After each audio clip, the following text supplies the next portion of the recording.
اپنے عقیدت اور احترام کا اظہار کرتے ہیں۔ آج 10 محرم کے روز سب سے پہلے شروعات کرتے ہیں کہ کس طرح کراچی شہر کا جو مرکزی جلوس ہے محرم کا وہ برآمد ہو چکا ہے۔ 8 بجے یہ نشتر پارک سے برآمد ہوتا ہے۔ اس وقت ہمارے ساتھی سولت جعفری موجود ہیں امام بارگاہ انچولی کے باہر، ان سے جانتے ہیں کہ کس طرح یہ جلوس اپنی منزل کی طرف رواں دواں ہے اور اس کے مختلف پڑاؤ کیا ہوں گے، اس کا روٹ کیا ہوگا۔ السلام علیکم سولت۔ وعلیکم السلام۔ سولت بہت بہت شکریہ ہمارے ساتھ موجود ہونے کے لیے۔ ہمارے ویورز کو آگاہ کیجئے کہ اس وقت یہ جو جلوس مرکزی جلوس کراچی میں رواں دواں ہے، اس کی کیا کیا منزلیں ہوں گی، یہ کس طرح آگے بڑھ رہا ہے؟ آج بالکل یوم عاشور کا روز آج انتہائی عقیدت و احترام کے ساتھ دنیا بھر کی طرح ملک پاکستان کے شہر کراچی میں بھی منایا جا رہا ہے۔ عقیدت و احترام کرنے والے لوگ جو ہے وہ آج جلوس میں شرکت فرما ہیں۔ یہ جلوس نشتر پارک سے برآمد ہوا ہے صبح 8 بجے، جو کہ اپنے مقررہ راستوں سے ہوتا ہوا حسینیہ ایرانیان کھارادر میں اختتام پذیر ہوگا مغرب کے وقت میں۔ جلوس کے راستوں سے اگر میں آپ کو آگاہ کروں تو یہ جلوس نشتر پارک سے برآمد ہوا ہے، جو شاہ خراسان سے ہوتا ہوا نمائش اور پھر سی بریز سے ہوتا ہوا ایمپریس مارکیٹ، ریگل چوک اور تبت سینٹر پر نماز ظہرین ادا کی جائے گی دوپہر میں، جبکہ اس کے بعد یہ جلوس دوبارہ اپنے راستے پر جو ہے وہ گامزن ہوگا اور یہ جلوس پھر نیو امیجنا روڈ سے ہوتا ہوا لائٹ ہاؤس، سٹی کورٹ اور پھر جو ہے وہ کھارادر میں جا کر امام بارگاہ حسینیہ ایرانیان پر اختتام پذیر ہوگا۔ جلوس کی سیکیورٹی کے حوالے سے اگر میں آپ کو بتاؤں تو جلوس کی سیکیورٹی کے فل پروف انتظامات کیے گئے ہیں۔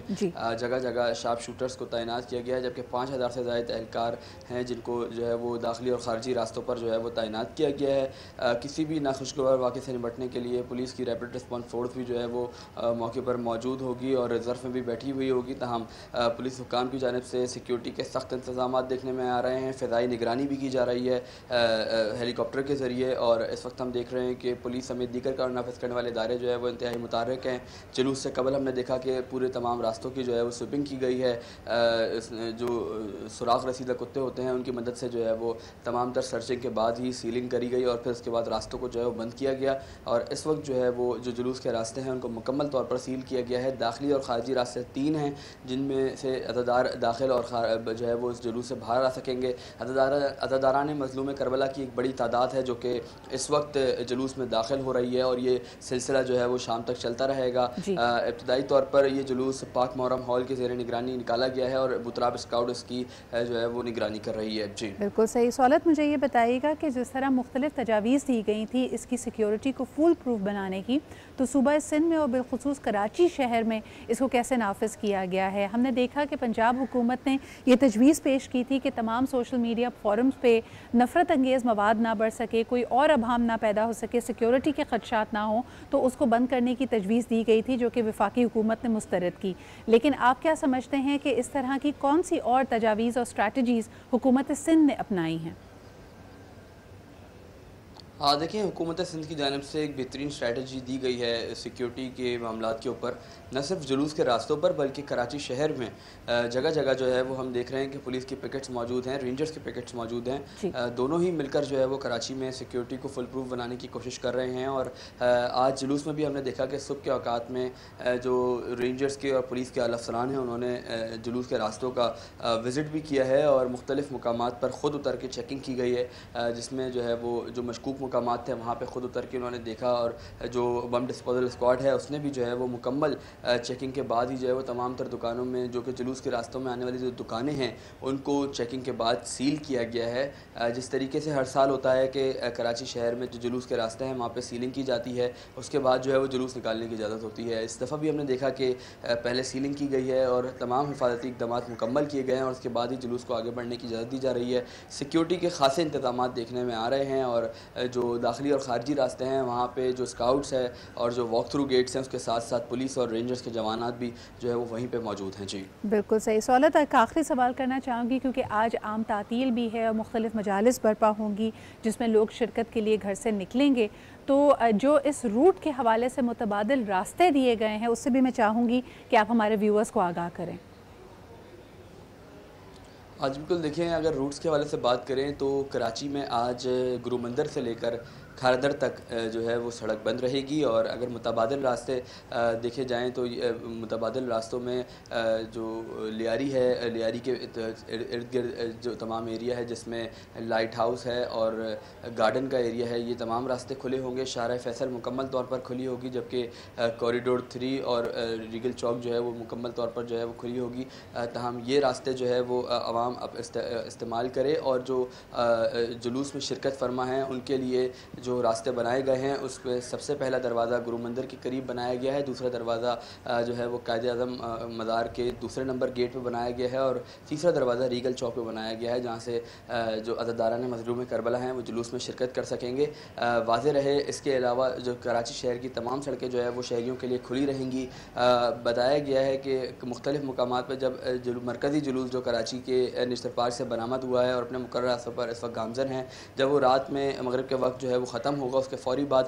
کراچی کی جو مختلف امام بارگاہ ہیں وہاں پر جو ہے وہ شام غریبہ کی مجلس کا باقاعدہ آغاز کیا جائے گا، اور اس مجلس کے بعد جو ہے وہ عزاداران مظلوم کربلا امام حسین کو پرسہ پیش کریں گے۔ جی بالکل صحیح، بہت بہت شکریہ سہولت ہمارے ساتھ موجود ہونے کے لیے اور ان تمام اپڈیٹس کو ہمارے ویورز سے شیئر کرنے کے لیے۔ آج عزاداران مظلوم کربلا یقیناً ان کے لیے بڑا اہم دن ہوتا ہے، اس دن کو بڑی عقیدت اور احترام کے ساتھ منایا جا رہا ہے۔ متبادل راستوں سے آپ کو آگاہ کیا گیا، اور یقیناً جس طرح یہ شام آگے بڑھتی ہے ہماری امید یہی ہے کہ تمام چیزیں بہت سموتھلی ایگزیکیوٹ ہوں اور کسی بھی ناخوشگوار واقعے کو ہم اوائڈ کر سکیں۔ آج کا دن یقیناً شہدائے کربلا کے نام اور حضرت امام حسین کی اس عظیم قربانی کے نام، جس میں ہمیں یہ سبق ملتا ہے کہ جب بات حق اور باطل کی ہو، جب بات دین کی ہو، شریعت کی ہو، تو ڈٹ جانا حضرت امام حسین کے انکار کی طرح، یعنی سر کٹا دینا تو حضرت امام حسین کی ایک لیگسی ہے، لیکن غلط ہاتھ پہ بیعت نہ کرنا، یعنی اتنا آپ کے اندر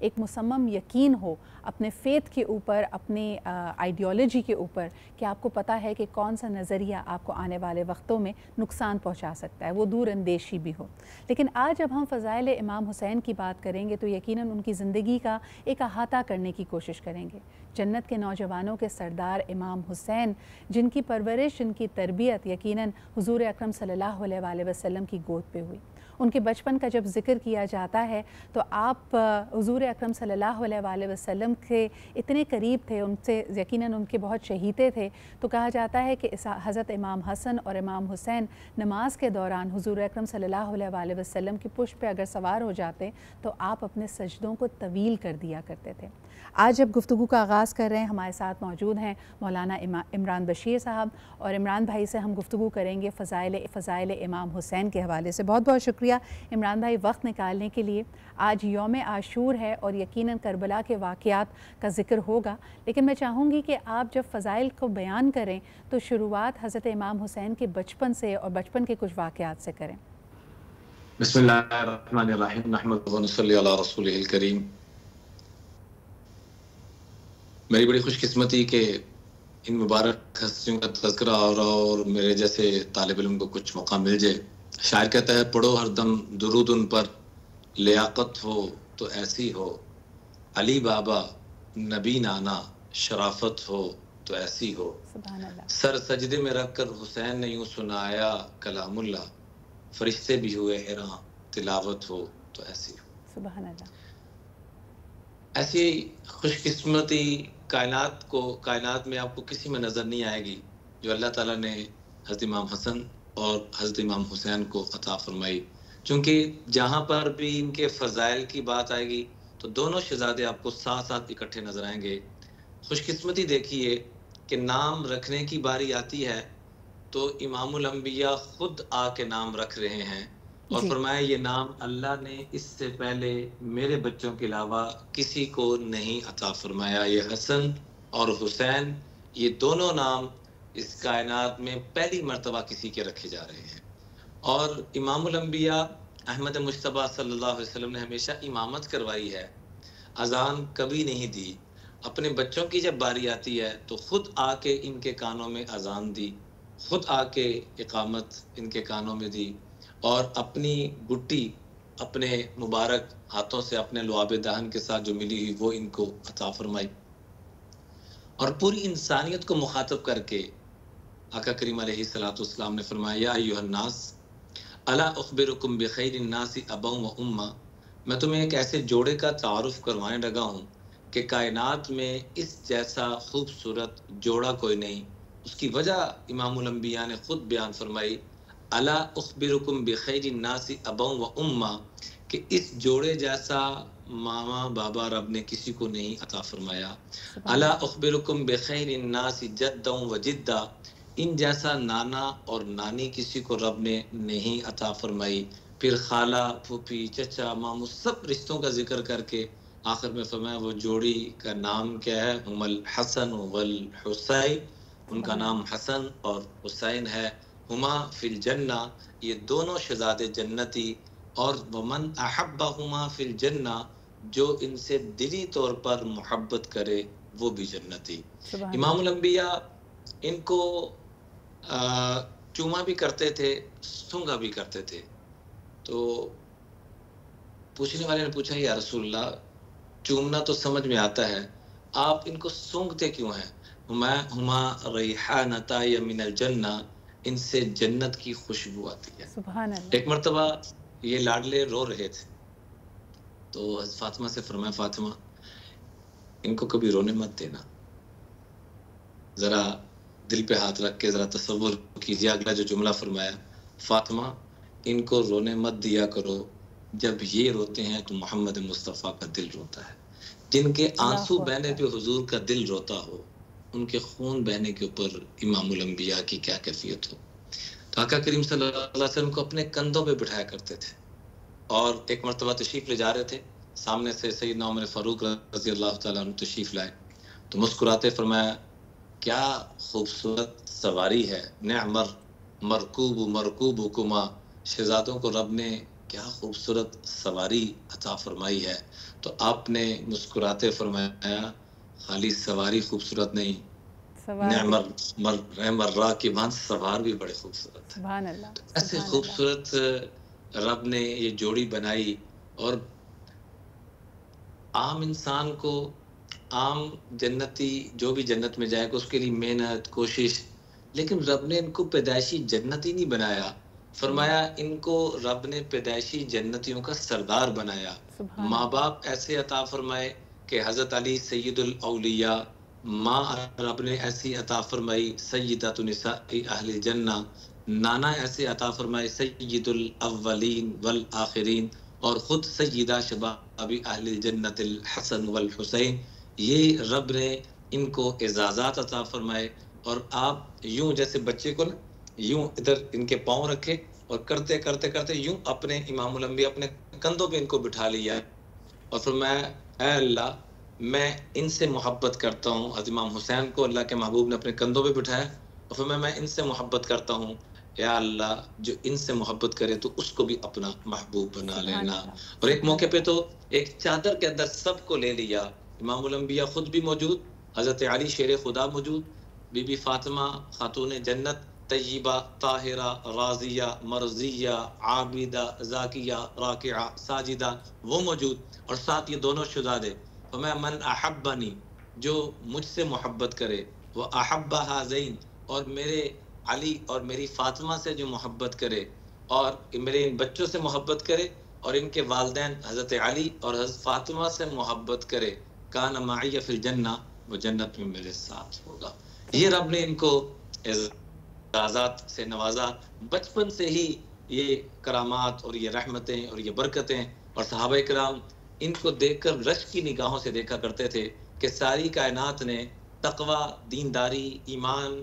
قدموں میں بیٹھ کر سیکھا، یہ وہ دو ہستی ہیں جنہوں نے تقوی، ایمان، اعمال امام الانبیاء کے کندھوں پہ بیٹھ کر سیکھا۔ سبحان اللہ، یہ وہ خوش قسمت لوگ۔ سبحان اللہ۔ عمران بھائی یہاں پہ یہ بھی ذکر کرنا چاہیں گے کہ اس سال بھی ہم دیکھتے ہیں کہ لاکھوں ہزاروں زائرین کربلا پہنچے ہیں، یقیناً امام حسین کے خدمت میں اپنا عقیدت کا، احترام کا نذرانہ لے کر۔ مجھے یہ بتائیے کہ اکثر کہا جاتا ہے، جیسے آپ فضائل کا ذکر کر رہے ہیں، کہ حضرت امام حسین کا جو روضہ پاک ہے وہاں پہ کی ہوئی دعائیں کبھی رد نہیں ہوتیں، تو اس حوالے سے بھی ہمیں بتائیے گا کہ کیا بہترین طریقہ ہے سلام پیش کرنے کا، حاضری پیش کرنے کا، اور شہداء کربلا سے اپنی عقیدت کا، اپنے احترام کا، اپنی وفاداری کا اظہار کرنے کا؟ یقیناً بڑے خوش قسمت لوگ ہیں جن کو اللہ تعالیٰ ایسی ہستیوں کی زیارت کے لیے موقع عطا فرما رہا ہے کہ جن کو اللہ تعالیٰ جس مبارک چہرے کو آسمانوں سے فرما رہے ہیں، قد نرا تقلب وجهك فی السماء، اے میرے محبوب ہم آسمانوں سے آپ کے چہرے کو تک رہے ہیں، جو قبلہ آپ کہتے ہیں وہی بنا دیتے ہیں۔ اور امام الانبیاء کا مبارک چہرہ جس کو آسمانوں سے رب تک رہا ہے، اور امام الانبیاء ان بچوں کو دیکھ رہے ہیں اور یہ بچے ان کو دیکھ رہے ہیں، تو خوش قسمت لوگ ہیں جو ان کے روضہ پاک پر جن کو یہ سعادت مل رہی ہے۔ اور یقیناً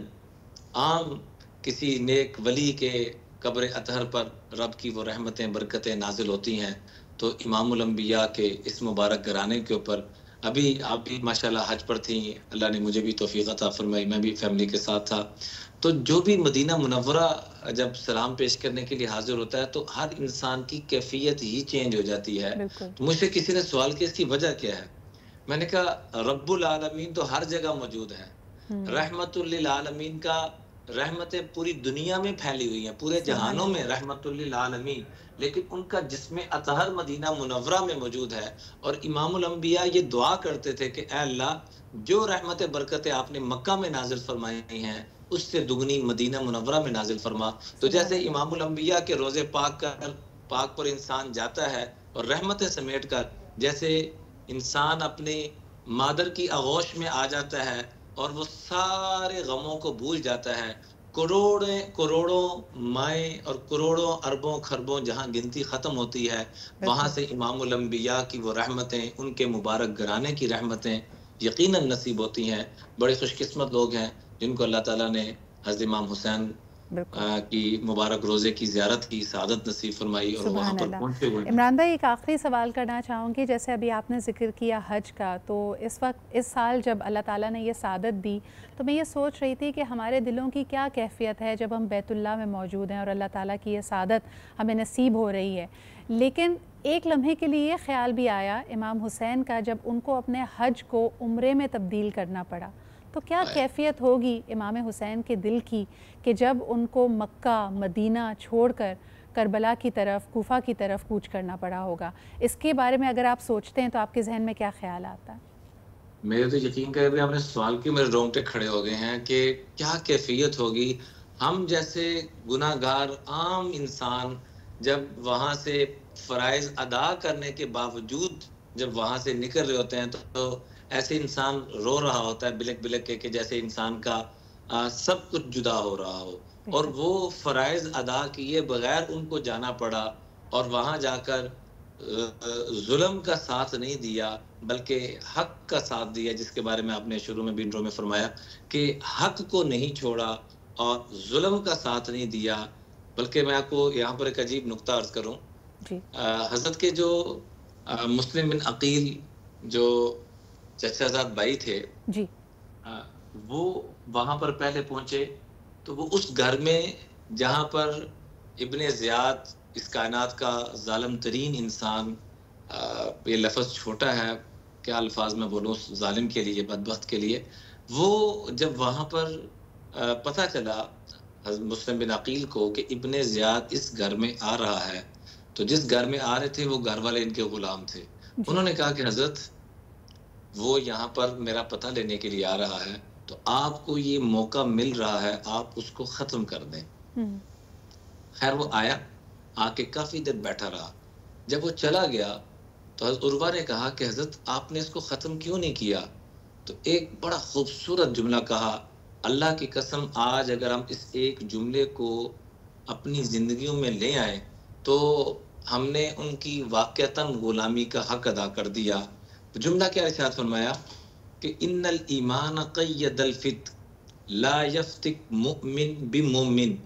مومن کو اس ایمان کی بدولت سے یہ جو ہیلا سازی ہے اور دھوکہ دے کے کسی کو نقصان پہنچانا اور ہیلے کے ذریعے سے یہ چیز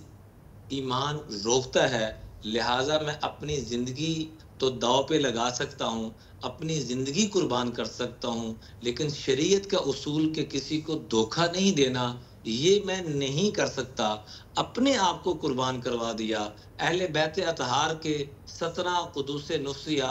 وہ قربان ہو گئے، حضرت امام حسین قربان ہو گئے، لیکن شریعت کا اصول کہ کسی کو دھوکہ نہیں دینا، اس اصول کو ادھر ادھر نہیں ہونے دیا، حالانکہ پتہ تھا کہ ابن زیاد میری تلاش میں ہے اور یہ مجھے قتل کرنے کے لیے، مجھے شہید کرنے کے لیے لگا ہوا ہے، اس کے باوجود اس کیفیت میں بھی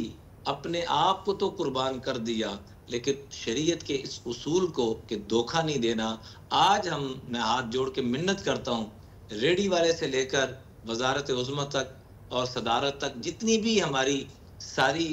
یہ اللہ نے جو عہدے عطا فرمائے ہوئے ہیں، جو نسبت عطا فرمائی ہوئی ہیں، کیا اس میں ہم کسی کو دھوکہ تو نہیں دے رہے؟ بالکل. اگر ہم دھوکہ دے رہے ہیں تو ہم یزید کی طرف جا رہے ہیں. عمران بھائی، بڑا آپ نے اہم نقطہ یہاں پہ اٹھایا ہے کہ یہ میرے خیال میں روز حشر تک کے لیے یہ تفریق کر دی گئی کہ حسینیت اور یزیدیت کا فرق کیا ہے. یعنی کس طرح ہم دیکھتے ہیں کہ چھوٹی چھوٹی چیزوں میں بھی مائنڈفلنس کا ہونا، اور یہی ہم جس طرح آگے بھی یہ گفتگو لے کے جائیں گے کہ کربلا کا میدان ہے، 3 روز کے پیاسے ہیں، تکالیف ہیں، اور اپنے پیاروں کو کھوتا ہوا دیکھا ہے، لیکن ایٹ دا سیم ٹائم جو حق ہے اللہ تعالیٰ کا، جو فرائض ہیں، ان فرائض میں نماز کی ادائیگی بھی شامل ہے، وہ کوئی بھی نقطہ، کوئی بھی فرض سے چوکنا نہیں کیا، اور یہی سبق ہم سب کو دیا. تو بہت بہت شکریہ ہمارے ساتھ موجود ہونے کے لیے اور فضائل امام حسین سے آج کا آغاز کرنے کے لیے. رحمت للعالمین اللہ تعالیٰ کے رسول محمد صلی اللہ علیہ وآلہ وسلم کے جگر کے گوشے نواسہ رسول امام حسین پہ لاکھوں سلام، اور یقیناً تمام شہدائے کربلا پہ لاکھوں سلام.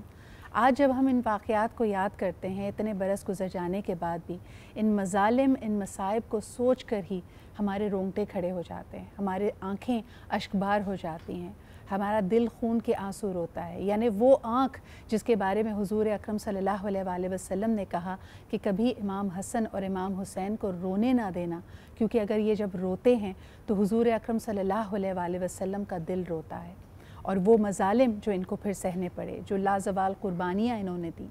اہم بات یہ ہے کہ جب ہم ان کا احاطہ کرتے ہیں تو کیا یہ تبدیلی ہم اپنے اندر بھی لے کر آتے ہیں. روز آخر کے لیے ہمارے لیے ایک بالکل عیاں میسج کر دیا گیا ہے کہ کس طرح حسینیت کیا ہے، یزیدیت کیا ہے، حق کا ساتھ کیسے دینا ہے، کن چیزوں پہ آپ کمپرومائز نہیں کر سکتے، آپ کی اسٹرینتھ آف کیریکٹر کیا ہونی چاہیے، اور مصائب کا سامنا کیسے کرنا ہے. جب آپ ان چیزوں کو سنیں اور ایک عام آدمی کو دیکھیں، ایک عام آدمی پیسے کم ہیں یا کسی تکلیف اگر اس کو پہنچتی ہے، کسی فیلئر کا سامنا کرتا ہے، کسی ریجیکشن یا ہارٹ بریک کا سامنا کرتا ہے، تو شدید ٹراما میں آ جاتا ہے. اس ٹراما میں اس کے لیے صحیح اور غلط کے بیچ میں تفریق کرنا مشکل ہے. لیکن کئی روایتیں یہ کہتی ہیں کہ جب حضرت امام حسین کے ہاتھوں میں ان کے پیاروں کی لاشیں تھیں، ان کے پیاروں کو قتل کیا گیا، اتنی بے دردی کے ساتھ شہید کیا گیا، اور بالخصوص جب 6 ماہ کے علی اصغر کا ذکر آتا ہے تو لوگ کہتے ہیں کہ کیا وجہ ہے کہ امام حسین کے آپ اسٹرینتھ آف کیریکٹر پھر بھی دیکھتے ہیں، وہ ٹوٹے نہیں، ان کو ٹراما نہیں ہوا. اور اس کے بارے میں کہا جاتا ہے کہ کئی روایتیں یہ کہتی ہیں کہ امام حسین نے کہا کہ اس کی وجہ یہ ہے کہ وہ یہ جانتے ہیں، جو چیز ان کے دل کو، ان کے قلب کو اطمینان دیتی ہے کہ اللہ تعالیٰ ان کے گواہ ہیں، اللہ یہ سب دیکھ رہا ہے. اور یقیناً اگر ہم صرف اس احساس کو اپنے اندر اور اپنے کسی بھی مشکل کے وقت میں بیدار کر لیں کہ اللہ تعالیٰ میرا وکیل ہے، اللہ تعالیٰ میرا کارساز ہے، اور اللہ تعالیٰ سب جاننے والا ہے، تو یہ اپنے آپ میں سرچشمہ ہے ایک ہوپ کا، ایک تقویت کا. آگے دیکھے چلتے ہیں آج کی کانورزیشن کو. ایک دفعہ پھر واقعہ کربلا کی طرف جائیں گے. کل کی گفتگو میں آپ نے دیکھا کہ 9 محرم کے اہم واقعات کیا تھے، کہ کس طرح ایک دن اور کی مہلت ملی تاکہ یزید کا جو قافلہ ہے، اور خصوصاً جو اس کے گورنرز ہیں، عمر بن سعد کی بات کی جائے یا ابن زیاد کی بات کی جائے، وہ سوچ سکیں کہ وہ کیا کرنے جا رہے ہیں، اور اتنے بڑے گناہ عظیم سے ان کو روکا جا سکے. اور کچھ لوگوں کے دل واقعی بدلتے بھی ہیں. اس کے علاوہ کیا واقعات ہوتے ہیں، اور ان سے سب سے بڑھ کر یہ کہ ہمارے لیے اس میں سیکھ کیا ہے، آئیے اس پہ گفتگو کرتے ہیں. آج ہمارے ساتھ شامل گفتگو ہیں ہم سب کی بہت فیوریٹ، ابھی آپ بھی الحمدللہ حج کی سعادت لے کے واپس لوٹی ہیں، ہمارے ساتھ موجود ہیں ثروت عسکری صاحبہ. بہت بہت شکریہ ثروت آپا آپ کی موجودگی کا. آپ ہی کے ساتھ تشریف رکھتے ہیں علامہ حسین مسعودی بھائی، بہت شکریہ آپ کی بھی آمد کا. ہمارے ساتھ موجود ہیں جمیل راٹھور صاحب، بہت بہت شکریہ ڈاکٹر صاحب آپ کی بھی آمد کا. اگر ہم شروعات کریں، اور اس سے پہلے حصے میں آپ نے جب مولانا عمران بشیر صاحب کی گفتگو سنی جو فضائل امام حسین بیان کر رہے تھے، تو ایک لفظ جو بڑا کامنلی استعمال کیا جاتا ہے کہ یزیدیت اور حسینیت کا فرق. میں چاہوں گی کہ اگر ہم آغاز اس بات سے کر پائیں، مسعودی صاحب، اگر آپ حسینیت کا آج کے زمانے میں کیا مطلب نکلتا ہے اور آج کی نوجوان نسل اس سے کیا سبق لے، کس طرح قربانی کے موقع پہ آپ نے قربانی دینی ہے، اس سے پیچھے نہیں ہٹنا، اور صبر و استقامت کا اس میں کیا مطلب ہے، اس سے میں چاہوں گی کہ آپ گفتگو کا آغاز کریں۔ بسم اللہ الرحمن الرحیم، انا للہ و انا الیہ راجعون، رضاً بقضائہ و تسلیما لامر مولا۔ امام عالی مقام کا ایک قول جس میں ابتدائیہ حصہ جو ہے وہ آیہ مبارکہ ہے کہ انا للہ و انا الیہ راجعون، ہم تیری ہی طرف سے آئے ہیں اور تیری ہی طرف لوٹ کے آنا ہے۔ یہ ایک بنیادی کانسیپٹ تو شروع ہو جاتا ہے یہاں سے کہ دنیا، کہ ہم بھیجے گئے ہیں اور ہمیں لوٹ کے کہیں جانا ہے، کہیں سے آئے ہیں اور کہیں واپس جانا ہے۔ لہٰذا اس کے بعد کا جو جملہ ہے کہ انا للہ و انا الیہ راجعون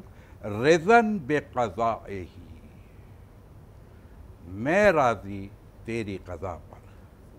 اور تسلیما لامر مولا، اور میں تسلیم و سراسر اپنے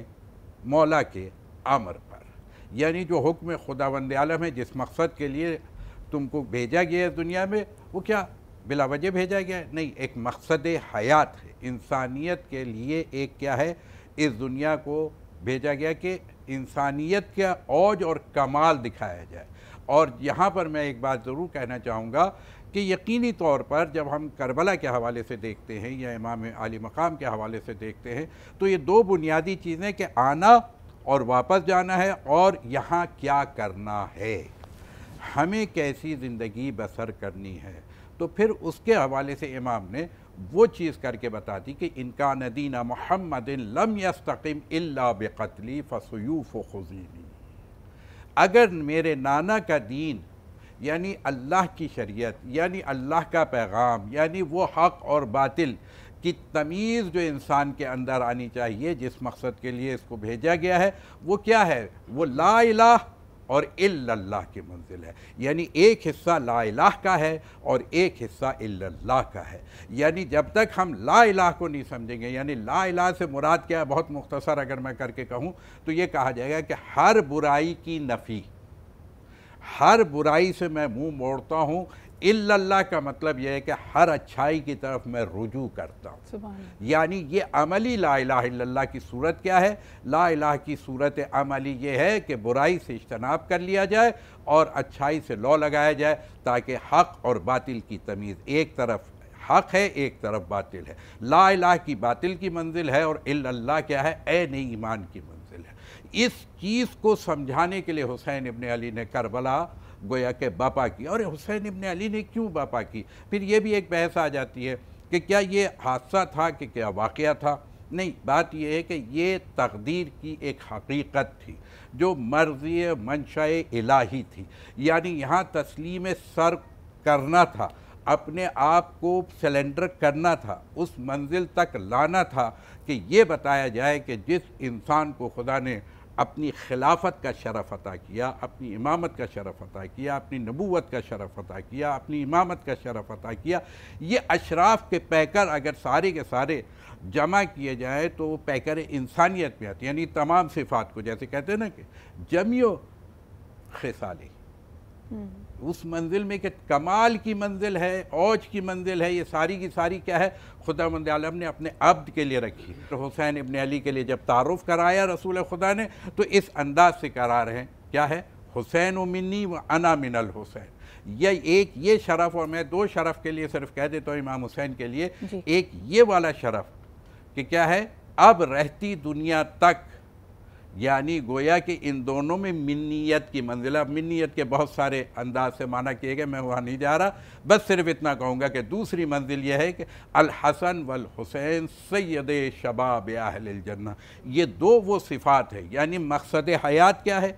مقصد حیات یہ ہے کہ ہم رسول کی اتباع کر لیں، ان کنتم تحبون اللہ فاتبعونی یحببکم اللہ۔ یہ دو محبت، اللہ اور بندے کے محبت کے درمیان اگر کوئی چیز ہے تو وہ اتباع رسول ہے، وہ سیرت رسول ہے، وہ حب رسول ہے، وہ کیا ہے؟ اتباع رسول ہے۔ اور یہاں پر آ کر کے ہم دیکھتے ہیں تو الحسن والحسین، یہ سید شباب اہل جنہ کی منزل کیا ہے؟ منزل یہ ہے کہ اب مقصد حیات یہ ہے کہ ہم اپنے اندر کیا ہے؟ اس منزل کو لے آئے کہ جس میں یوں کہا جائے کہ مقصد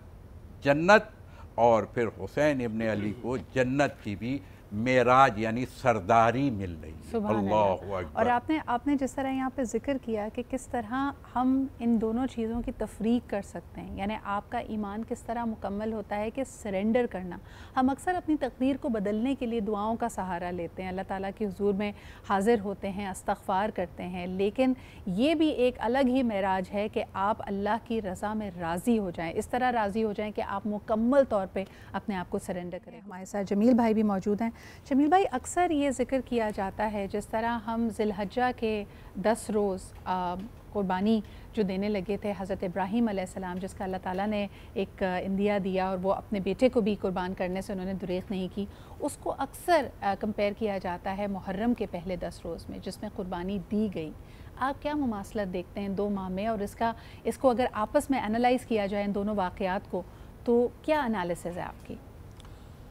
بسم اللہ الرحمن الرحیم، الصلاۃ والسلام علیکہ یا سیدی یا رسول اللہ وعلی آلہ و اصحابہ یا حبیب اللہ۔ دیکھیے، بے شک وہ جو قربانی تھی وہ بھی انمول تھی، اور یہ قربانی اس انمول قربانی کی عملی تفسیر ہے، عملی شکل ہے۔ وہاں بھی عمل ضرور ہوا تھا، لیکن اللہ تبارک و تعالیٰ نے چونکہ نسل انسانی اور پھر اس نسل انسانی نسل ابراہیم میں چلتے چلتے حضور اکرم صلی اللہ علیہ وسلم کو آپ ہی کی نسل سے پیدا ہونا تھا، اس لیے وہاں پر اس مرحلے پر قربانی روک دی گئی، اور وہ جو قربانی ہے وَفَدَيْنَاهُ بِذِبْحٍ عَظِيمٍ، اس کا عملاً اظہار باقاعدہ کربلا کے میدانوں میں ہوا۔ وہ کہا نا علامہ اقبال نے کہ غریب و سادہ و رنگی ہے داستان حرم، انتہا اس کی حسین ابتدا ہے اسماعیل۔ تو بے شک یہ دونوں لازم و ملزوم ہے، لیکن میں ایک لمحے کے لیے آپ نے جو گزشتہ سوال کیا تھا علامہ صاحب سے، میں اس کی طرف بھی آنا چاہوں گا کہ دیکھیے، ہم آج ذکر حسین کرتے ہیں، کرنا چاہیے، ہمارے ایمان کا حصہ ہے،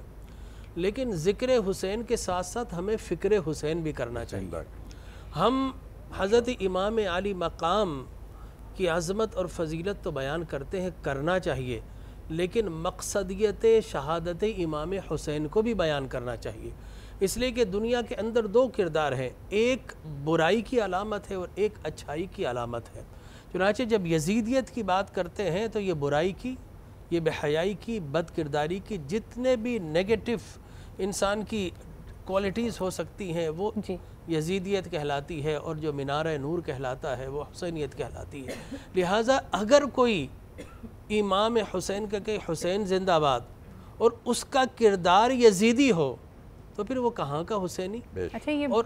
یہ آپ نے بڑا اہم نقطہ اٹھایا ہے جمیل بھائی، اسی کو میں سربت آپا کی طرف بھی لے کے آنا چاہوں گی۔ سربت آپا، آپ بھی ابھی ماشاءاللہ حج کی سعادت حاصل کر کے واپس لوٹی ہیں۔ اسلام میں کئی چیزیں ہمارے لیے بڑی امپورٹنٹ ہیں اور سمبولک ہیں۔ جس طرح شیطان کو جب کنکریاں ماری جاتی تو کہا جاتا ہے اپنے نفس میں وہ تمام چیزیں جن کو آپ مات دینا چاہتے ہیں، اپنے سے دور کرنا چاہتے ہیں، ایک طرح سے سمبولکلی آپ اس کو امیجن کرتے ہیں۔ اسی طرح جب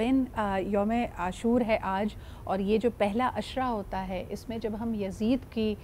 کردار کو، اس کے فعل کو برا کہتے ہیں، تو اپنے اندر موجود جو ہمارے ہاں یزیدی فطرت ہو سکتی ہے یا ہمارا جھکاؤ ہو سکتا ہے، اس کو ختم کرنے کے لیے ہم کیا کر رہے ہیں؟ بسم اللہ الرحمن الرحیم۔ یقیناً آج یوم عاشورہ ہے، اور امام علی مقام امام حسین علیہ السلام کی عظیم قربانی کو میں اور آپ یاد کر رہے ہیں۔ ابھی ہمارے منقبت خان بھائی نے بڑی خوبصورت منقبت پڑھی، اور اس میں امام حسین علیہ السلام کی رسول خدا صلی اللہ علیہ وآلہ وسلم سے جو نسبت تھی، اس نسبت کو بیان کیا گیا کہ حضور نبی کریم صلی اللہ علیہ وآلہ وسلم کے نواسے امام حسین علیہ السلام ہیں، اور ایک عظیم فیملی بیک گراؤنڈ سے تعلق رکھتے ہیں، یعنی حضرت علی ابن ابی طالب علیہ السلام کے فرزند ہیں، جناب فاطمہ الزہرا سلام اللہ علیہا کے بیٹے ہیں، حضرت ابو طالب کے پوتے ہیں، حضرت ام المومنین ملکۃ العرب خدیجہ الکبریٰ کے نواسے ہیں، حضرت فاطمہ بنت اسد کے پوتے ہیں۔ امام علی مقام امام حسین علیہ السلام اس عظیم فیملی بیک گراؤنڈ سے تعلق رکھتے ہیں کہ جنہوں نے ہمیشہ دین اسلام کے واسطے اپنی جان کو قربان کیا ہے۔ لیکن یہ جو ابھی آپ نے ڈاکٹر جمیل راٹھور صاحب سے سوال پوچھا کہ غریب و سادہ و رنگی ہے داستان حرم، نہایت اس کی حسین ابتدا اسماعیل، یہ جو ہمارے سامنے ذی الحجہ کے پہلے 10 دن اور اس کے بعد محرم، یعنی اس سال کی انتہا بھی غم سے ہو رہی ہے اور سال کی ابتدا بھی غم حسین علیہ السلام سے ہو رہی ہے۔ در حقیقت یہ بہت اہمیت کا حامل ہے، اس لیے کہ امام علی مقام امام حسین علیہ السلام کو خدا نے منتخب کر لیا ہے، اور اس انتخاب پر پورے اترتے ہوئے امام حسین علیہ السلام نے اپنا سر بھی کٹا دیا، اپنا گھر بھی لٹا دیا۔ آپ نے فرمایا کہ امام علی مقام کی عظیم قربانی سے ہم نے کیا سیکھا، تو بہت ضرورت ہے سیکھنے کی، اور یہ جو 10 دن ہم کو ملتے ہیں اس میں تو بہت زیادہ ضرورت ہے، اس لیے کہ اگر کوئی شخص امام حسین علیہ السلام پر روتا بھی ہو مگر اس کے باوجود وہ کسی کے اوپر ظلم کرتا ہو تو یہ کیسا حسینی ہے؟ یقیناً وہ یزیدی ہے، اس لیے کہ وہ حسینیت کی فکر کو نہیں سمجھا۔ حسینی فکر کو سمجھنے کے لیے، حسینی بننے کے لیے ضروری ہے کہ انسان ظلم سے دور ہو۔ سربت آپا یہی بات میں خیال میں جمیل بھائی نے بھی ابھی تھوڑی دیر پہلے کی کہ جس طرح ہم کہتے ہیں نا کہ ایک تو مماثلت ہمیں نظر آتی ہے دونوں تاریخوں میں، پہلے 10 ایام ذی الحجہ کے اور پہلے 10 ایام محرم کے، لیکن یہ جو اپنے اندر ایک بنیاد رکھنا ہے حسینیت کی، جمیل بھائی اس کو کیسے قائم و دائم رکھا جائے؟ جیسے انہوں نے کہا کہ ہم ان 10 دن میں تو ہم اپنے ایموشنز کا اظہار بھی کر رہے ہیں، اپنے جذبات کا اظہار بھی کر رہے ہیں، عقیدت اور احترام بھی کر رہے ہیں، لیکن جو سال کے باقی ایام ہیں اس میں اس فکر کو کیسے لایا جائے؟ دیکھیں میں یہی ذکر کر رہا تھا سدرا کہ کیا امام علی مقام نے اپنا سارا خاندان لٹوا دیا، اپنے آبان و انصار کو شہید کروا دیا، کیا صرف اس لیے کہ 10 دن ہم ان کا ذکر کریں، فقط ذکر کریں اور کردار حسین ہم میں نظر نہ آئے، فقط ہم ذکر اور فکر حسین ہم میں نظر نہ آئے، اور معاملہ تو یہ ہے کہ ہم نام تو حسین کا لیں لیکن کردار ہمارا یزیدی ہو، تو پھر مجھے کہنے دیجئے کہ ہم کہاں کے حسینی اور کوئی کہاں کا یزیدی۔